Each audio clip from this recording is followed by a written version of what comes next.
Ini tentu mengingatkan para pemimpin dunia, baik pemimpin politik, pemimpin bisnis, maupun pemimpin apapun. Jangan bermain-main dengan kekuasaan. Jangan menyalahgunakan kekuasaan. Ingat. Di tengah tuduhan dalang ijazah palsu, SB bicara soal pemimpin yang merusak bangsanya sendiri.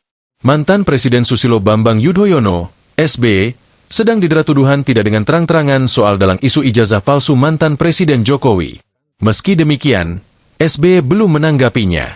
Alih-alih membahas soal tuduhan itu, SB berbicara terkait peradaban dunia yang harus dihadapi setiap negara, mulai dari ketimpangan sosial hingga sifat pemimpin yang bisa merusak bangsanya sendiri.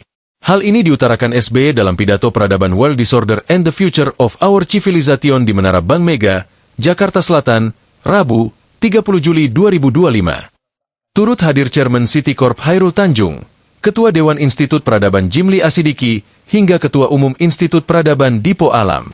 Tak hanya soal ketimpangan sosial maupun ekonomi, SB juga berbicara soal bahayanya kekuasaan jika disalahgunakan.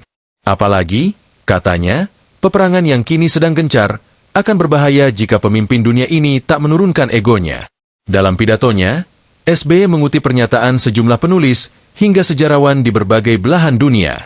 Perubahan iklim, perdagangan internasional akan menjadi tantangan para pemimpin dunia dalam mempertahankan negaranya. Lalu, SB juga menyoroti soal masih banyaknya kemiskinan yang merajalela di berbagai belahan dunia. Namun, di satu sisi, para miliarder berlomba-lomba keluar angkasa di saat jutaan orang masih merasakan kelaparan. SB menjelaskan sejumlah faktor suatu negara kuat bisa jatuh. Salah satunya negara yang dipimpin oleh sosok yang menempatkan diri di atas hukum maupun rakyat. Satu abad terakhir, kita kerap menyaksikan negara kuat jatuh, saya ulangi, negara kuat jatuh lantaran pemimpinnya meletakkan dirinya di atas pranata hukum, di atas sistem yang adil, dan di atas kesetiaan sejati terhadap negara dan rakyatnya. Kata SB. SB kilas balik dengan sejarah negara Prancis dengan pemimpin yang menempatkan diri di atas hukum dan suara masyarakat. Ketua Majelis Tinggi Partai Demokrat itu menilai kepemimpinan seperti itu menjadi contoh suatu peradaban akan jatuh. Kita ingat penguasa Prancis sebelum revolusi Prancis 1789, banyak yang absolut.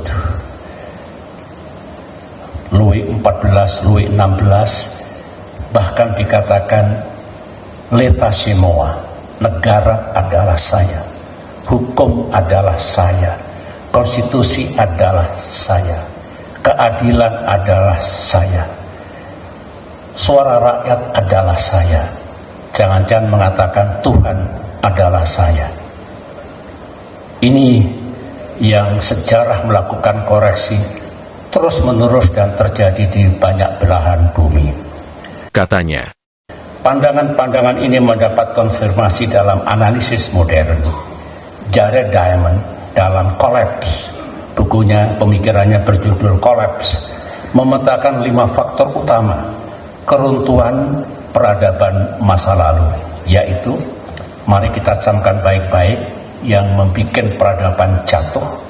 Pertama, kerusakan lingkungan, perubahan iklim, permusuhan dengan tetangga, yang dimaksudkan peperangan, berkurangnya mitra dagang, hati-hati dalam mengelola perdagangan internasional, dan respon internal yang buruk terhadap krisis. Diamond menekankan bahwa peradaban tidak jatuh karena tantangan itu sendiri, tetapi karena kegagalan untuk belajar dan beradaptasi. Oleh karena itu dianjurkan dalam abad 21 yang begini dinamis, kita harus bisa beradaptasi, to adapt and to adjust, to change ourselves for the better. Download Tribun X sekarang, menghadirkan lokal menjadi Indonesia.